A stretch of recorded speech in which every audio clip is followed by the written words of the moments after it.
Fan Central Pitside, brought to you by Edgechem, AIM Financial Corporation, Texaco, and Connex. Small business owners and independent contractors get affordable insurance with Sagicor Pro Shield. The time by Sagicor Life is 7 o'clock. Coming up in CVM News at 7, opposition spokesman Mikel Phillips says he's subject of IC report, but not for illicit enrichment. Driver in 4-vehicle collision in Portmore identified. Manchester MP calls for more curfews in the parish. And in sports, Reggae Boys prepare for Monday's match against Honduras at the National Stadium.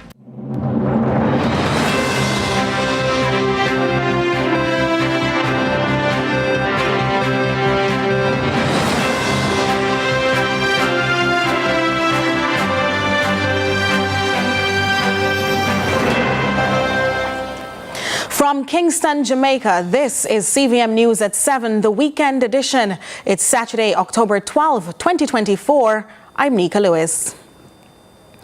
We begin on the political scene where opposition spokesman on transport and Northwest Manchester Member of Parliament Mikel Phillips yesterday revealed that he's been the subject of an Integrity Commission report recently sent to the Parliament. In a statement, the MP says based on media reports and calls from journalists, he understands that he is the subject of an Integrity Commission report that was sent to Parliament but has not yet been tabled.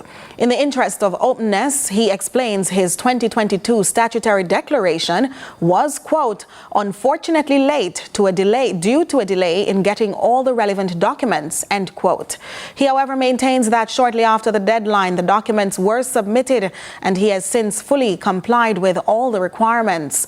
The opposition member insists that as a public servant, he takes his responsibilities seriously. And while the statutory declaration was delayed, he notes it is not connected with illicit enrichment. Phillips says all his statutory declarations have been certified and the late filing penalty of $250,000 has been paid.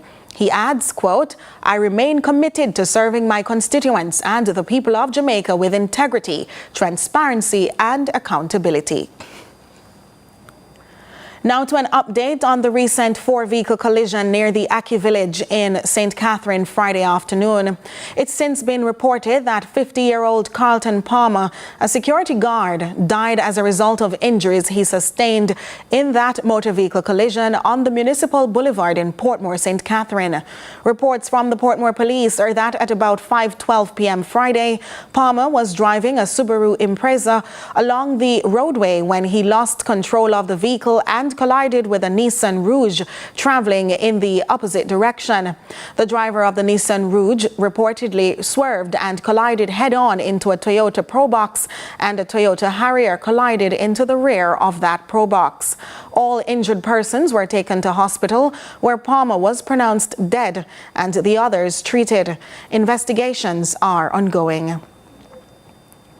Following an indefinite curfew in some sections of Manchester, local authorities and business owners are voicing their discontent, but the MP for Central Manchester is urging residents to cooperate as the crime rate is increasing, adding rejection of the crime-fighting strategies only bolster criminal activity.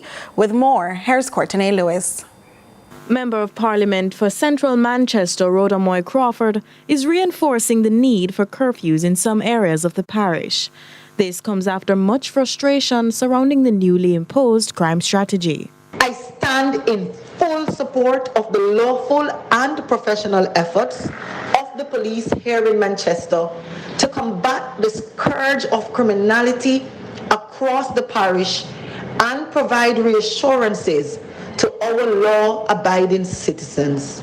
She shared her disapproval of others criticizing the curfew, alluding to recent remarks made by Mayor Donovan Mitchell in a municipal meeting. I strongly condemn any utterances or conduct, especially on the part of persons in positions of leadership, that may serve to demotivate the police or undermine their crime-fighting efforts, and in so doing, embolden the criminal elements and give succor to their heinous and depraved acts. She is imploring citizens to cooperate with the police despite the inconvenience a curfew may cause. With the parish's murder tally numbering in excess of 40 for the year so far, I am appealing to the citizens of Manchester Central and the wider Manchester, especially business and nighttime entertainment stakeholders, to exhibit resilience and understanding as the police seek to make the space safer for all of us. The Minister of National Security, Dr. Horace Chang, is set to tour and hold a town hall in the parish on October 17. Courtney Lewis for CVM News. While wearing helmets, a single move that has, for many, saved them and their loved ones a lifetime of pain, is for many Jamaican drivers and pillions alike often overlooked. However, one group has stepped up to the task of ensuring fewer lives are lost to reckless driving of motorcycles through donations of helmets to one of the most vulnerable groups of road users. Here's more in this report. Stem the carnage and frequent deadly crashes on the nation's roads, especially those involving motorcyclists. A partnership with the National Helmet Wearing Coalition and several private entities, including the JN Foundation, emerged. Their efforts led to a helmet-wearing initiative that saw donations of helmets to several motorcyclists in Manchester this week. Helmet is very important. Take it from a stunt rider who used to wheelie and used to endo and circle wheelie and you name it. Junction, St. Elizabeth, Mandible, all around in any little way. Me always get booked for stunt run, we always did it. You understand? So me I come down to that level there now so everybody can understand where me I come from. You understand? Now, it is the law to wear a helmet. But most men put on a helmet to prevent themselves from getting a ticket. Several motorcyclists lined up, some for their very first protective gear, a helmet. I'm glad you can't give them a helmet because some of them don't have none. And who have it, now wear it. See? So make sure don't wear a helmet because we not get them now. And if the police give me a work now, well, anybody me not see that hit you there, so a trouble. Prevent better than cure. You see me I say? Well said. You can't take poison and depends on busy. Just wear no helmet and thing. I never yet wear one still, so it's like I do one first experience. Hold on, man. Hold on, try. You never wear one? You never wear a helmet yet? No, sir. You're going to wear one tonight. Yeah. I'm gonna wear one. A construction helmet? Come here, try. Put on my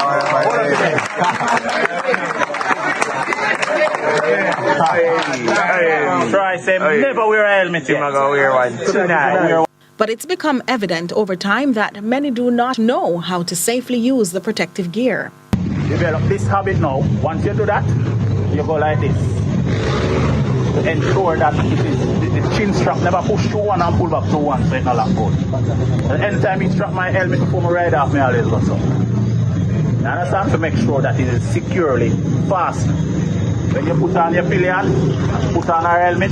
The effort will not be limited to motorcyclists in Manchester or central Jamaica and could be in your parish sooner than you think. This is the first of many because we're going through the length and breadth of Jamaica and we want to make sure that everybody have on a helmet. We want to ensure that every youth have on a helmet because a whole heap of we are dead and I say we because me a white man too.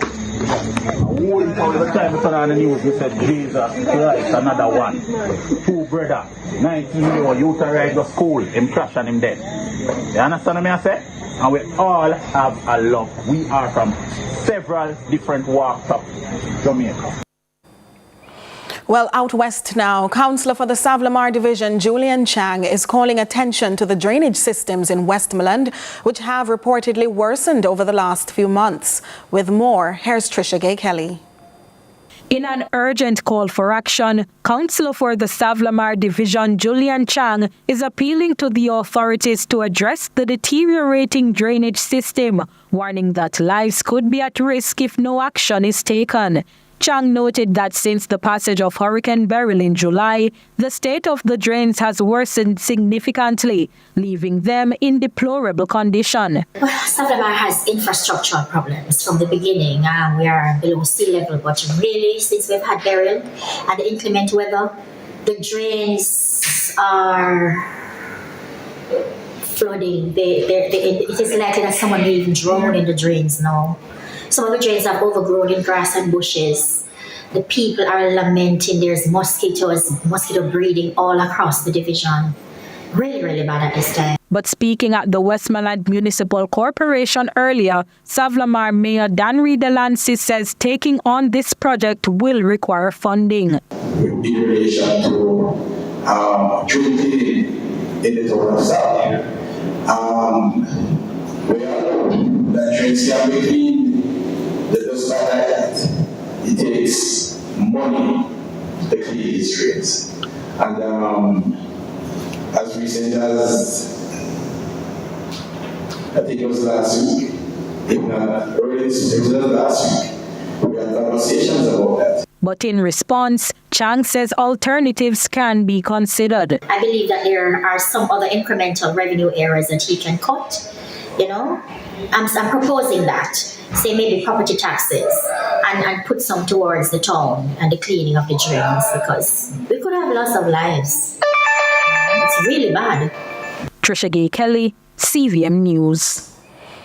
Well, Trisha Gay Kelly is still with us. She tells us now about how Mandeville's Mayor Donovan Mitchell is clamping down on business operators. Despite many warnings, some are reportedly still operating without licenses. More from Trisha Gay Kelly. From permits to licenses, Manchester is seemingly battling with the issue of illegal business operations. Despite Mandeville Mayor Donovan Mitchell's monthly warnings, recent evaluations have revealed that many self-employed individuals, including hairdressers, barbers, and nail technicians, are operating without a license. The mayor says his teams have been getting backlash from the small business owners. However, he explains the representatives are simply doing their job.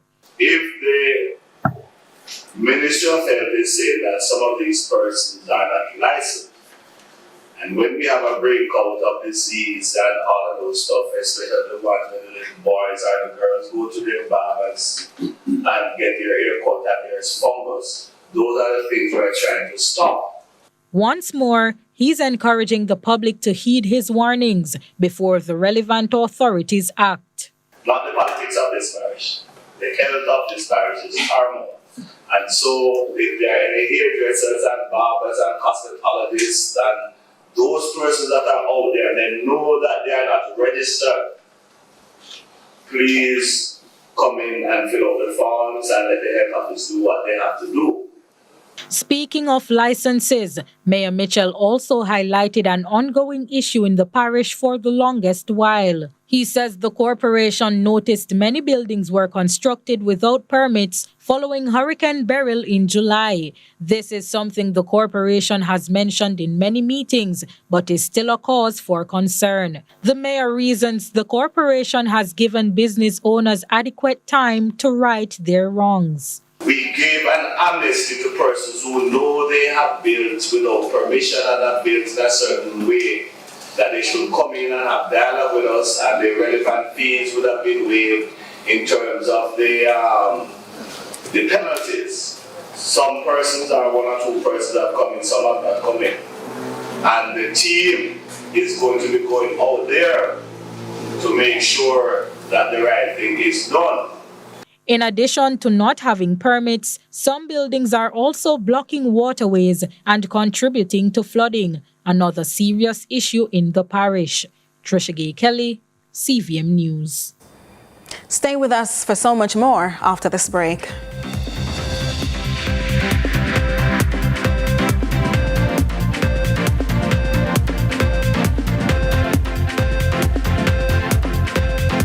Me, I go show them my way of justice. I'm abused. I need legal advice. I don't deserve this. The truth of the matter is, justice there for all of we. The Ministry of Justice has trained more than 5,600 persons in restorative justice practices. More than 200,000 victims have been supported by the victim services. Legal aid has reached thousands island-wide. Make we talk it out, not fight it out. Call 888 Justice today.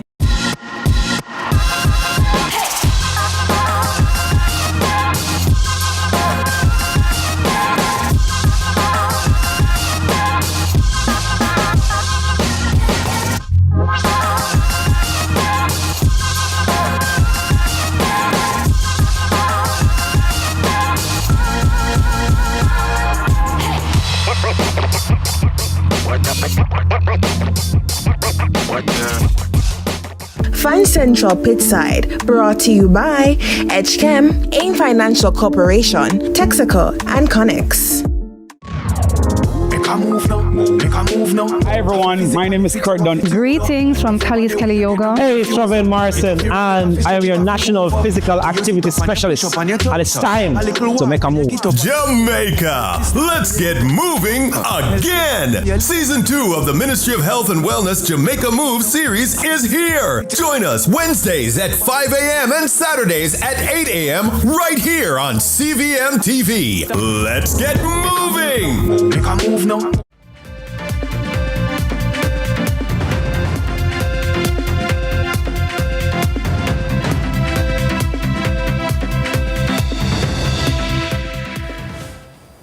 Welcome back to CVM News at 7.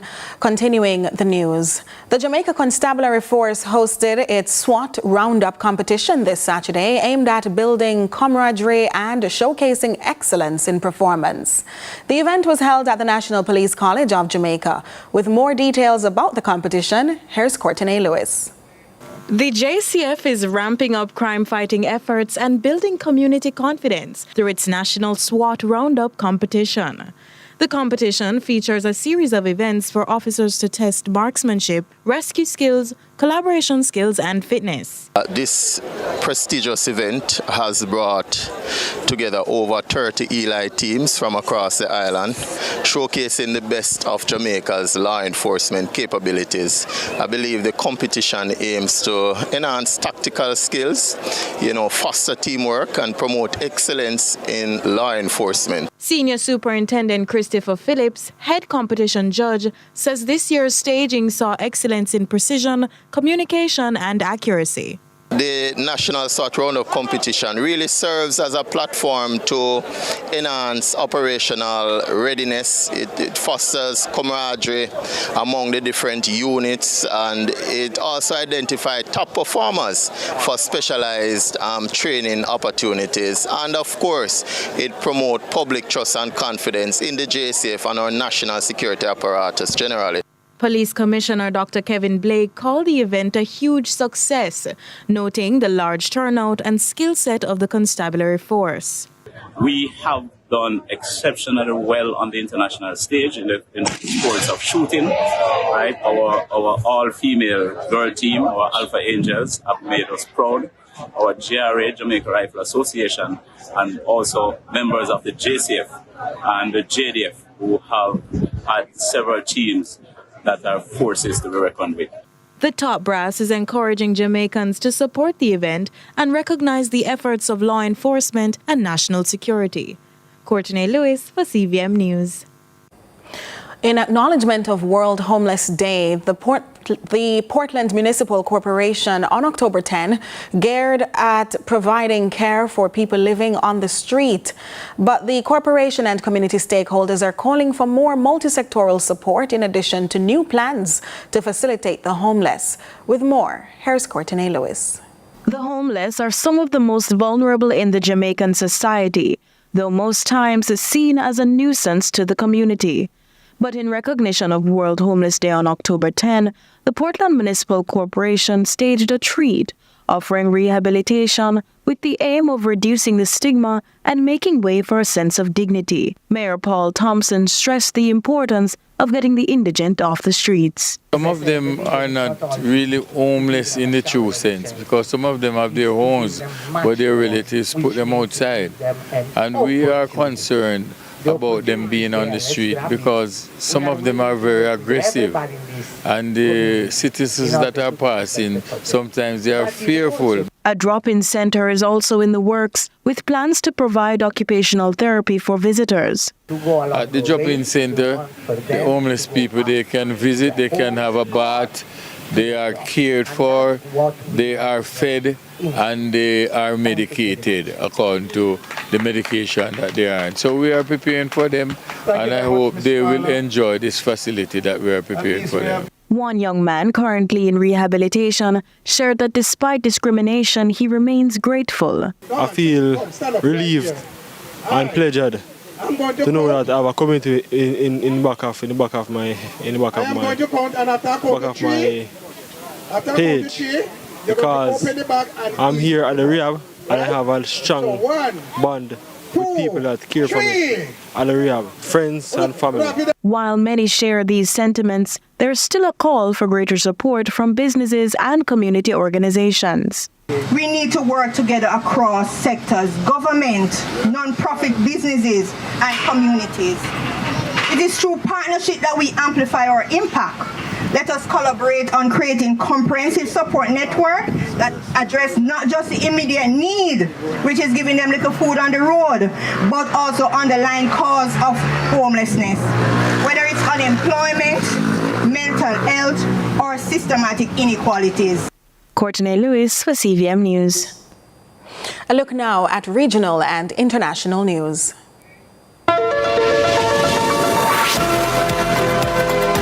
We begin with news in the region. In Trinidad and Tobago, the government is hoping that the move to e-passports would be introduced during this fiscal year. Details from TTT News. During the 2025 budget presentation, Finance Minister Carlton Palmer noted that Cabinet authorized the Immigration Division to embark on the conversion from machine-readable passports to e-passports.